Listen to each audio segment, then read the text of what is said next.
In the wake of the deadliest law enforcement shooting in our city's history, the U.S. Marshals Service committed to better protecting task force officers like the ones fired upon that afternoon. But a year later, WCNC Charlotte's Nate Morabito discovered the agency's internal review is still not finished. A federal spokesperson told me the agency's after-action review is still making its way through the committee process, taking a long time because of the complicated nature of the shooting and the large number of fatalities.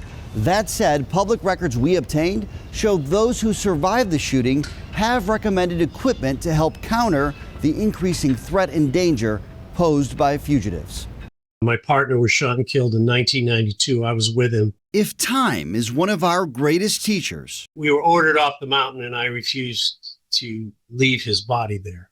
some lessons are only getting harder. It seems that fugitives are getting a heck of a lot more violent. More than 30 years ago, I am extremely grateful for the chance to testify about what actually happened at Ruby Ridge. Arthur Roderick survived the infamous Ruby Ridge shootout in Idaho. I think training, more staffing is going to help at any given time. He'd go on to spend most of his U.S. Marshal's career searching for fugitives. But before he retired, Roderick also served as the agency's chief of staff. I'll tell you that there's no punches pulled in these reports. He knows the critical role after-action reviews play in continuing education. If we did something wrong, it'll be in there. If there's recommendations, those will be in there, and we will take them and implement them.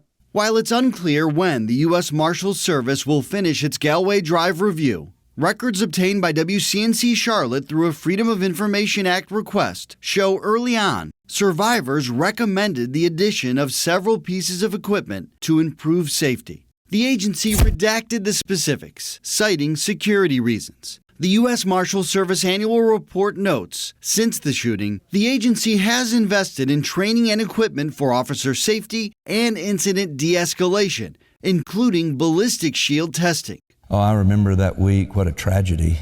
Congressman Mark Harris, who represents portions of Charlotte and the surrounding areas, sits on the House Judiciary Committee, which has oversight over the U.S. Marshals Service. How we come out of it and is going to speak volumes about what we were willing to learn from those experiences. With supporting law enforcement a top priority, he's signed on to 2 House bills, one that would make it a federal crime to target officers, and another that would require better data collection for violent attacks against law enforcement. The more information that they have going into situations, going into circumstances that can be helpful in preventing such a tragedy as what we saw here, I think that would be helpful. In this particular case, it just looks like they didn't have much time at all to react. Now a law enforcement consultant, Roderick has learned many life-saving lessons, but his experience has also taught him the most sobering lesson of all. Regardless of the equipment you have, regardless of the training you have,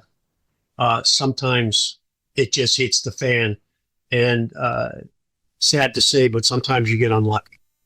We know CMPD allowed patrol officers to start wearing outer carrier vests after the shooting, but the department wouldn't tell us what, if anything else, the city has changed in response to what happened that afternoon.